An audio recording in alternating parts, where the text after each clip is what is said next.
எங்கள் பெரிய குருக்கள் கேசி நதிரி சீசர் ஒருவனை பார்க்க வேண்டும் என்று என்னிடம் சொல்லி அனுப்பினார்கள். அவர்கள் சொல்லி அனுப்பியதற்கும் இப்போது நான் உன்னை சந்திப்பதற்கும் சரியாக இருக்கிறது.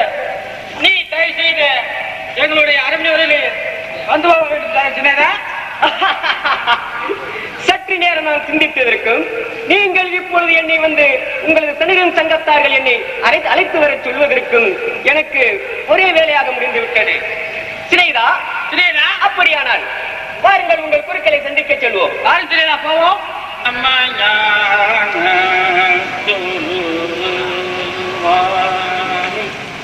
உண்மையே மாநில மாந்தர்கள்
ஏதோ விசேஷ சம்பவம் நடக்கும் போல் தெரிகிறது.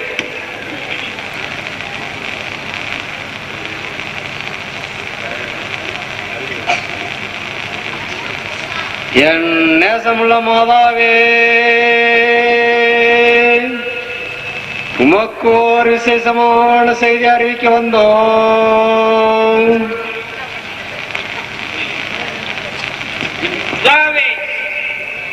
என் நேச திருக்குமாரனே, என்ன விசேஷ செய்தி தெரிவிக்க வந்தேன், சொல்லும் மகனே.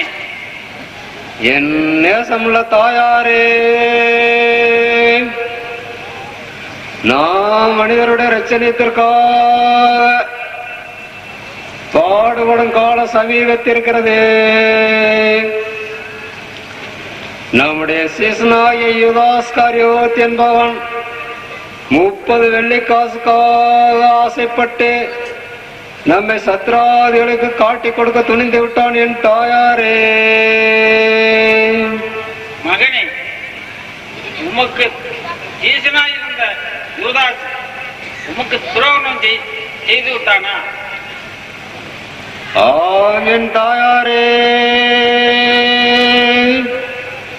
யூதாஸின் சதி துரோகத்தால் யூதர்கள் என்னை பிடித்து சிலுவையில் அறிந்து கொள்வதற்கு ஓர் பாரமான சிலுவையும் என் சிரசில் வைத்து அடிக்க 72 முட்களால் செய்யப்பட்ட ஓர் முள்முடியும் கட்டி அடிப்பதற்கு ஓர் கல் தூணும் சாட்டை வார் முள் பிரம்பு ஈட்டி சங்கிலி கயிறு ஆணி முதலான சகலம் தயார் செய்திருக்கிறார்கள். நாம் தந்தையின் திருவுளப்படி அப்படியே பாடுபட போகிறேன். நீங்கள் தைரியமாயிருந்து பிதாவின் சித்தத்திற்கு அடைந்து நடக்க உத்தரவு கொடுக்க வேண்டும் என் தாயாரே.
எனது மனம் பொருந்துமா?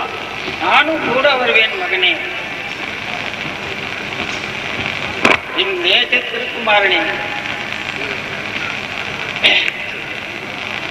உண்மை பெற்றெடுத்த நாள் முதல் மற்றவர்கள் கையில் கொடாமல் அத்தியுந்த ஆவலுடன் எனது கரங்களில் ஏந்தி வளர்த்து ஓருயிரும் ஈருடலுமாக இருந்து இப்போது நீ பாடுபட போகுவேன்.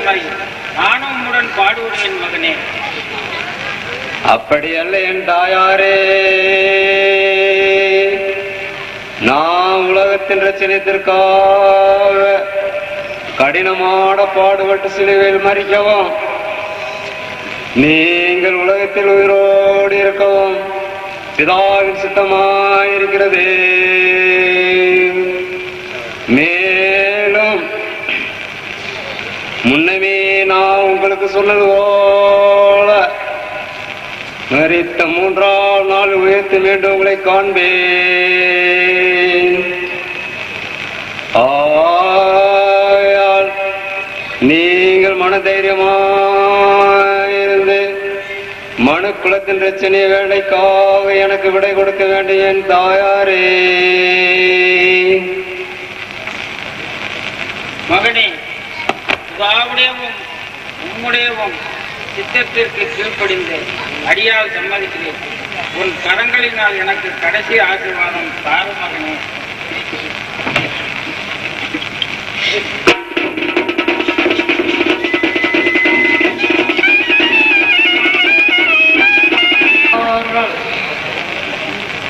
சுவாமி,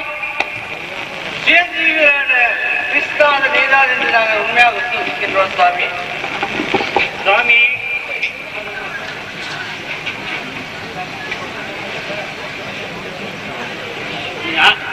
ஞாபகம் அருள் என்றோம், சிலர் வெளியாட்சி என்றோம், வேறு சிலர் தீர்க்க தரிசல் ஒருவர் என்றும் சொல்லிக் கொள்கிறார்கள். சுவாமி,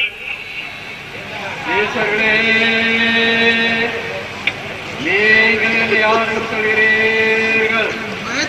சுவாமி, சுயந்தீவியரான கிறிஸ்துவர்கள் என்று நாங்கள் உண்மையாக விசுவசிக்கின்றோம் சுவாமி. யோனாவின் குமாரனை சீமோனின் ராயப்பா, வாய்ஸ் இல்லைன்னு சொல்லுங்க. நீ பாக்கியவான். ஏனெனில் மாம்சமும் ரத்தமும் அல்ல, ஓடி போய் நீ உனக்கு வெளிப்படுத்தினாய். ராயப்பா, நீரா எனக்கு கல்லாயிருக்கிறாய். இந்த கல்லின் மேல் என் திருச்செயை கட்டுவேன். நரகத்தின் வாசல்கள் அதை மேற்கொள்ள மாட்டாது. மோட்சத்தின் திறவுகோலை உனக்கு கொடுப்பேன். உலகத்தில் நீ எதை கட்டுவாயோ அது பரலோகத்திலும் கட்டப்பட்டிருக்கும். நீ பூலோகத்திலே கட்டவிழ்ப்பாயோ, அது பரலோகத்திலும் கட்டவிழ்க்கப்படும். ஆண்டவரே, என்றும் வாழும் நிறைமகனும் புனித போதகருமான ஈரா அடியனுடைய கால்களை கழுவ போகின்றேன். ராயப்பா, நான் செய்கிறது என்று நீ அறிய மாட்டாய், இனிமேல் அறிந்து கொள்ளலாம்.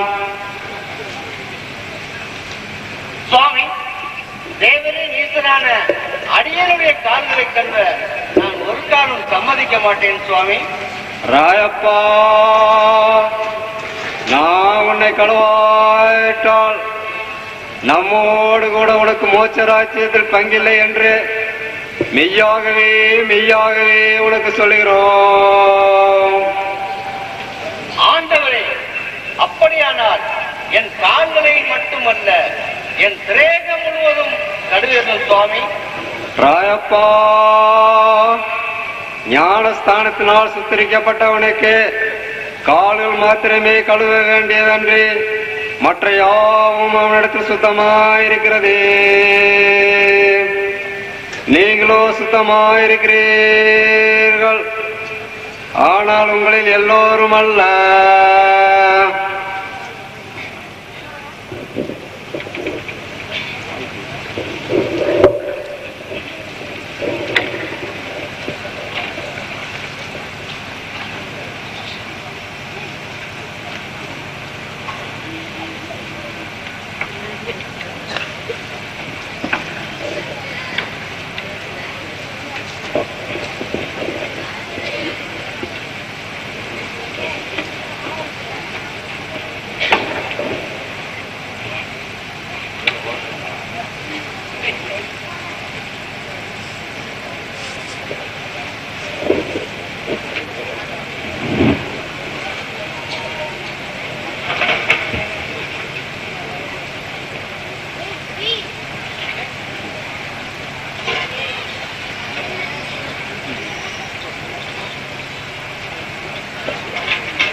நித்தியமை ஞான குருளே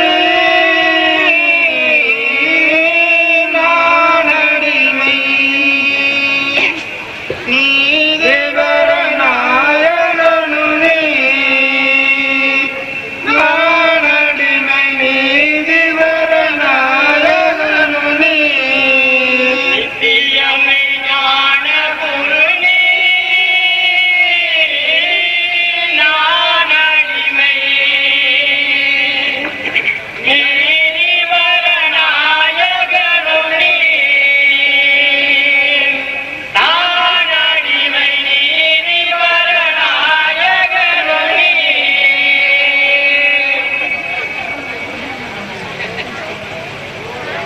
சீசர்களே,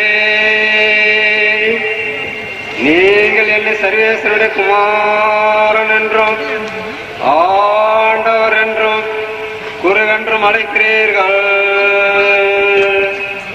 அது மெய்தான். ஏனெனில் நாம் அப்படியே இருக்கிறோம். ஆகையால் ஆண்டவரும் குருவுமாய் இருக்கிறோம். அடிமைகளாய் இருக்கிற உங்களுடைய கால்களை கழுவின போதே நீங்களும் நம்மை பின் செல்லுகின்ற மற்ற எல்லோரும் அந்யோன்யமாய் சிநேகமாய் ஒருவருக்கொருவர் கால்களை கழுவ கடவீர்கள். தாழ்ச்சி என்கிற புண்ணியம் மோட்சத்திற்கு போகிறதற்கு பிரதானமாய் வேண்டியிருக்கிறது என்பதை உங்களுக்கு காண்பிக்கத்தக்கதாகவே இவ்விதம் செய்தோம். நீங்களும் அப்படியே செய்ய கடவீர்களாக. சீசர்களே, நான் உங்களுக்கு புதிய கட்டளை கொடுக்கிறேன். நான் உங்களை சிநேகித்தது போல நீங்களும் ஒருவர் சிநேகியுங்கள். நீங்கள் ஒருவர் சிநேகித்தால் நீங்கள் என் சீசர்கள் என்று எல்லோரும் இதனால் அறிந்து கொள்வார்கள். சீசர்களே, நீங்கள் என்னை சிநேகித்தால் நீங்கள் என்னுடைய போதனை அனுசரித்து வாருங்கள். என் பேரில் விசுவாசமாயிருக்கிறவனுக்கு நித்திய ஜீவம் உண்டு என்று மெய்யாகவே உங்களுக்கு சொல்லுகிறோம். பரலோகத்திலிருந்து இறங்கிய ஜீவியம் அப்பம் நானே. இந்த அப்பத்தை புசிப்பவன் என்றென்றைக்கும் பிழைத்திருப்பான். என் மாமிசத்தை புசித்து என் ரத்தத்தை பானம் பண்ணுகிறவனுக்கு நித்திய ஜீவியம் உண்டு. கடைசி நாளில் நான் அவனை உயிர்ப்பிப்பேன். சீசர்களே, உங்கள் எல்லோரையும் குறித்து பேசுவதில்லை. ஏனெனில் தெரிந்து கொள்ளப்பட்டவன் என்னான் என்று அறிந்திருக்கிறேன். ஆனால் நம்மோடு அப்பம் சாப்பிடுகிறவன் நமக்கு விரோதமாக தன் குதிங்காலை தூக்கினான் என்று வேத வாக்கியம் நிறைவேற வேண்டும். அப்படியே உங்களில் ஒருவன் நம்மை காட்டிக் கொடுக்க போகிறான் என்று மெய்யாகவே உங்களுக்கு சொல்லுகிறோம். ஆண்டவரே, நான் அப்படி செய்வேனா? ஆண்டவரே, நான் அப்படி செய்வேனா?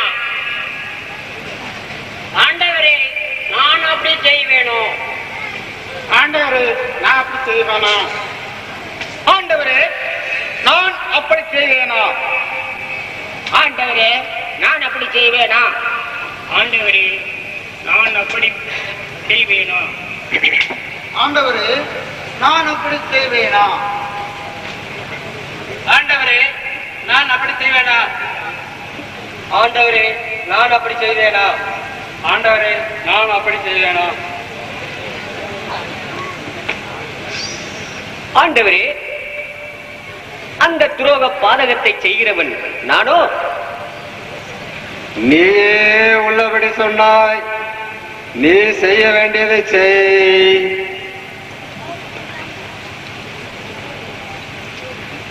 நீங்கள் எல்லோரும் இதை வாங்கி உண்ணுங்கள், ஏனெனில் இது உங்களுக்காக கொடுக்கப்படுகிற என் சரீரமாயிருக்கிறது.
நீங்கள் எல்லோரும் இதை பானம் செய்யுங்கள், ஏனெனில் இது பாவ விமோசனத்தின் நிமித்தம் அநேருக்காக சிந்தப்படும் புதிய உடன்படிக்கைக்கான என்னுடைய இரத்தமாயிருக்கிறது.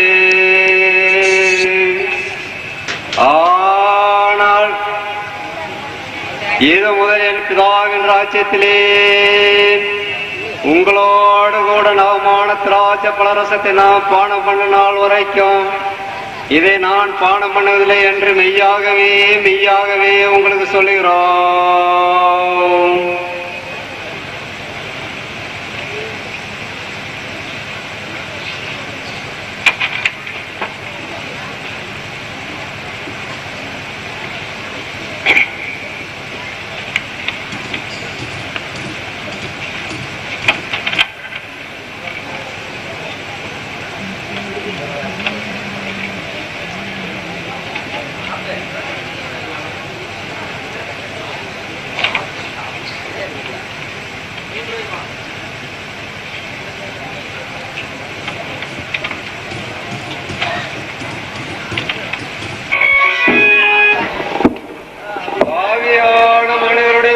நான் கருத்திருந்தால்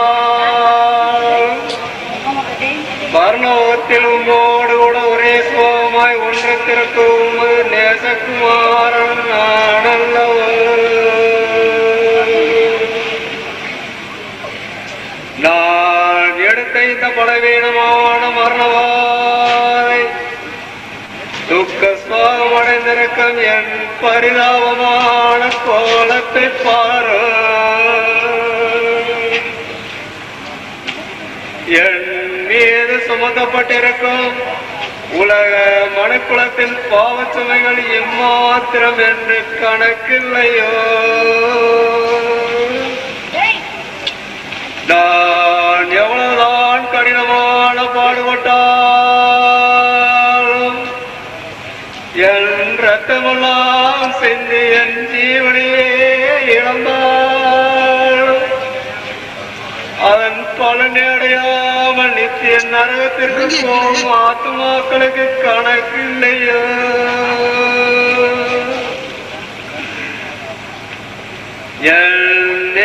பிதாவே, நான் அடையும் கொடிய காடுகளையும் அவமானமான மரணத்தை விலக்கி உலகத்தை வேறு வழியாய்